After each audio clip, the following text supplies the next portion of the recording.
অফিসে ঢুকতেই ঠিক এরকম একটা গেট পড়বে। এইখানে বসে ফয়জুল করিম এবং রেজাউল করিম হুজুররা প্রেস কনফারেন্স করে থাকে।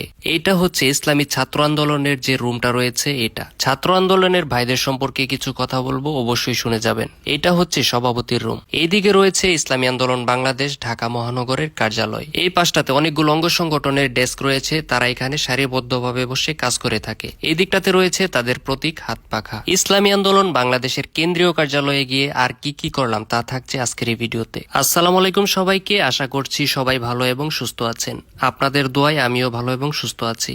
বর্তমানে আমরা আছি পুরানা পল্টনে। আপনাদের কমেন্টের উপর ভিত্তি করে আজকে আমরা চলে যাচ্ছি ইসলামী আন্দোলন বাংলাদেশের কেন্দ্রীয় কার্যালয়ে। ভিডিওটি শুরু করার আগে আপনাদের কাছে একটি ক্ষুদ্র রিকোয়েস্ট, ফেসবুক থেকে দেখে থাকলে অবশ্যই আমার পেজটি ফলো দিয়ে দিবেন, আর ইউটিউব থেকে দেখে থাকলে অবশ্যই আমার চ্যানেলটি সাবস্ক্রাইব করে দিবেন। এই নোয়াখালী টাওয়ারের তৃতীয় তলাতে হচ্ছে অফিস। প্রথমে একটু খুঁজে বের করতে সমস্যা হলেও মানুষের কাছে জিজ্ঞাসা করতে করতে চলে গেলাম অফিসে। এটা হচ্ছে অফিসের নিচতলা, বাট এখানে কোনো কার্যক্রম হয় না। আমি উঠছি হচ্ছে তৃতীয় তলার উদ্দেশ্যে। তৃতীয় তলাতে তাদের প্রধান কার্যালয়টা রয়েছে। এই সিঁড়িগুলো বেশ প্রশস্ত ছিল, যেহেতু এটা খুবই বড় একটা বিল্ডিং। এটার সিঁড়িগুলো প্রশস্ত থাকবে, এটাই স্বাভাবিক। তারপর উঠতে উঠতে চলে গেলাম প্রধান কার্যালয়ের ঠিক সামনে। এখানে কোনো ধরনের সমস্যা হয়নি। তারপর চলে গেলাম ভিতরে। আমার মনে হলো তাদের কাছ থেকে অনুমতি নিয়ে তারপরে ভিডিও করা দরকার। প্রথমেই আমি অনুমতি নিলাম, তারপরে আমি চলে আসলাম এইখানটাতে। এইখানে রয়েছে হচ্ছে অজুখানা, ওই পাশটাতে রয়েছে বাথরুম, আর এখানে অনেকগুলো অজুখানা রয়েছে। যেহেতু এখানে সবাই নামাজ পড়ে, তাই এখানে অজুখানা থাকাটাই স্বাভাবিক। এই অজুখানাটা ভিডিও করার আগে আমি প্রথমে একজনের কাছে অনুমতি চাইলাম। সে বলল আমাদের ছাত্র নেতৃবৃন্দের সাথে কথা বলেন।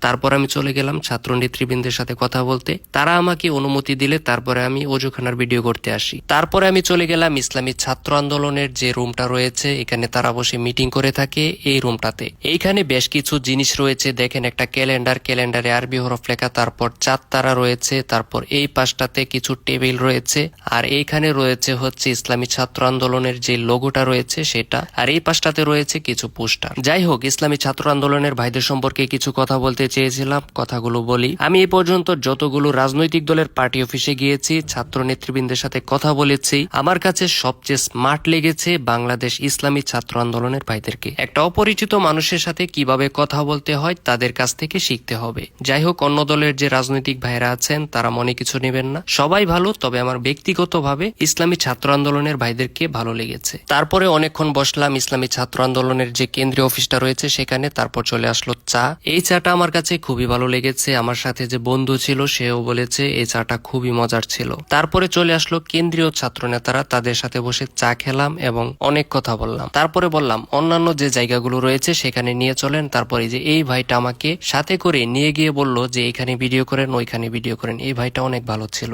এই ভাইটা আমাকে নিয়ে গেল ইসলামী আন্দোলন বাংলাদেশ ঢাকা মহানগরের কার্যালয়। তবে এখানে অনেক মানুষ ছিল, তাই আমি এখানে প্রবেশ করিনি। আমি চললাম হচ্ছে অন্যদিকে। ভাইটাকে বললাম যে এই দিকটাতে চলে আসেন, এই দিকে দেখায়। এখানে একটা প্লাস পয়েন্ট ছিল হচ্ছে আমাকে এখানে ভিডিও করার জন্য বেশি একটা সময় বসে থাকতে হয়নি। তারা অল্প সময়ে আমাকে অনুমতি দিয়েছিল ভিডিও করার। এখন আপনারা যতগুলো টেবিল দেখতে পাচ্ছেন, প্রত্যেকটা টেবিল পৃথক পৃথক অঙ্গ সংগঠনের জন্য নির্ধারিত। তারা একসাথে বসে কাজ করে থাকে। দেখেন এখানে কতগুলো টেবিল রয়েছে, কি কি অঙ্গ সংগঠন রয়েছে একটু পরে আপনাদেরকে বলছি। তবে প্রথমে যখন আমি ছাত্র ভাইদের কাছে ভিডিও করার অনুমতি চেয়েছিলাম, তারা আমাকে বলেছিল তাদের নাকি একটা নতুন অফিস হচ্ছে, সেটা নাকি আরো সুন্দর করে করছে। এই অফিসটাও কিন্তু অনেক সুন্দর পরিপাটি এবং গুছানো রয়েছে। দেখেন এখানে কতগুলো আলমারি রয়েছে এবং এখানে গুরুত্বপূর্ণ কাগজপাতি রয়েছে। এই জায়গাটা আমার কাছে মনে হয়েছে এটা হিসাব করার জায়গা। যারা ইসলামী আন্দোলন বাংলাদেশের সাথে সম্পৃক্ত রয়েছেন তারা আমাকে কমেন্টে জানাবেন যে এটা কি আসলে হিসাব করার জায়গা কিনা। এখানে সম্ভবত সংগঠন চালানোর জন্য যে টাকার দরকার এগুলোর হিসাব করা হয়। তারপরে আমি চলে যাচ্ছি ইসলামী আন্দোলন বাংলাদেশের যে কনফারেন্স রুম রয়েছে, অর্থাৎ প্রেস কনফারেন্স যে রুমটা রয়েছে সেখানে। এইখানে বসে ফজলুল করিম এবং রেজাউল করিম হুজুররা প্রেস কনফারেন্স করে থাকে।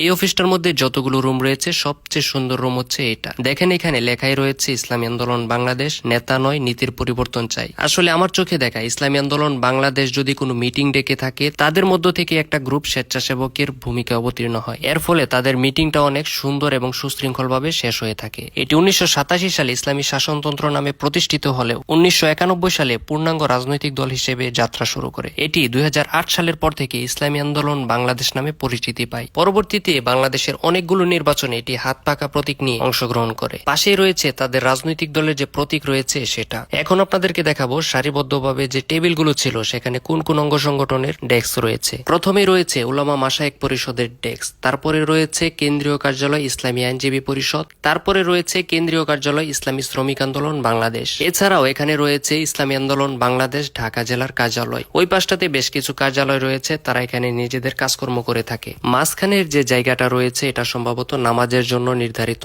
যখন নামাজের সময় হয়ে থাকে তারা এখানে নামাজ পড়তে দাঁড়িয়ে যায়, অন্য কোথাও তাদেরকে যেতে হয় না। এইখানে যে জিনিসপত্রগুলো দেখতে পাচ্ছেন এটা হচ্ছে তাদের স্বেচ্ছাসেবীদের জিনিসপত্র। বিভিন্ন প্রোগ্রামের সময় স্বেচ্ছাসেবীরা যে পোশাকগুলো পরে থাকে এখানে এই পোশাকগুলো রয়েছে। আর এখানে রয়েছে হচ্ছে চেয়ার টেবিল। এই মাঝখানের জায়গাটাতে মূলত স্বেচ্ছাসেবীদের জিনিসপত্রই বেশি থাকে। তাদের গেঞ্জি থেকে শুরু করে যাবতীয় যে জিনিসপত্রগুলো রয়েছে এখানেই রয়েছে। আসলে এখানে যারা ছাত্রনেতা রয়েছে তাদের সহযোগিতা এবং দিক নির্দেশনার ফলে আপনাদেরকে ভিডিওটা দেখাতে পেরেছি, ফলে তাদের কাছে আমি কৃতজ্ঞ থাকবো। তারা আমাকে দিক নির্দেশনা দিয়েছে যে এখানে ভিডিও করেন, এই জায়গাটাতে ভিডিও করেন, এটা ভালো হবে, ওইটা ভালো হবে। তো তাদেরকে আমি খুবই ধন্যবাদ জানাই। ভিডিওটা শেষ করে দেব। তারপর এক ছাত্রনেতা এসে বলল যে আমাদের সভাপতির রুমটা দেখান। তারপরে এই যে চলে গেলাম সভাপতির রুমে। ইউসুফ আহমেদ মানসুর, কেন্দ্রীয় সভাপতি ইসলামী ছাত্র আন্দোলন বাংলাদেশ। তাহলে বুঝেন ভিডিও করার ক্ষেত্রে তারা আমাকে কতটুকু সহযোগিতা করেছে। যাই হোক, চলে যাচ্ছি এই রুমটাতে। দেখি রুমটাতে কি কি রয়েছে। এখানে দুইটা টেবিল রয়েছে, দুইটা চেয়ার রয়েছে দুই পাশে। এই রুমটাও মোটামুটি ভালো পরিপাটি রয়েছে। আর উপরের দিকে রয়েছে শুধু বই আর বই। পিছনে যে আলমারিগুলো দেখতে পাচ্ছেন এই প্রত্যেকটা আলমারি বই দিয়ে পরিপূর্ণ। এখানে নানান ধরনের বই রয়েছে। ভিডিওটির একবারে শেষ পর্যায়ে চলে এসেছি। ভিডিওটি যদি ভালো লেগে থাকে তাহলে অবশ্যই লাইক, কমেন্ট এবং শেয়ার করে পাশে থাকবেন। আর আপনাদের মতামত জানাতে অবশ্যই ভুলবেন না সামনের ভিডিওতে কোন দলের পার্টি অফিস দেখতে চান। আপনাদের সাপোর্ট যেভাবে পেয়ে যাচ্ছি এভাবে যদি পেয়ে যাই আপনাদের পছন্দের যে কোনো রাজনৈতিক দলের পার্টি অফিসে যাব। এবং আপনারা যদি কমেন্টের মাধ্যমে জানান, বেশি কমেন্ট যে রাজনৈতিক দলের সম্পর্কে পড়বে সেখানেই যাব। আর আরেকটা রিকোয়েস্ট, এই রিকোয়েস্টটা প্রথমে করেছিলাম, যারা আমার চ্যানেলটি এখন পর্যন্ত সাবস্ক্রাইব করেননি চ্যানেলটি সাবস্ক্রাইব করে দিবেন। আর যারা ফেসবুক থেকে দেখছেন তারা অবশ্যই ফলো দিয়ে দিবেন। ভিডিওটি শেষ করে দিচ্ছি। সবাই ভালো থাকবেন, সুস্থ থাকবেন। আল্লাহ হাফেজ।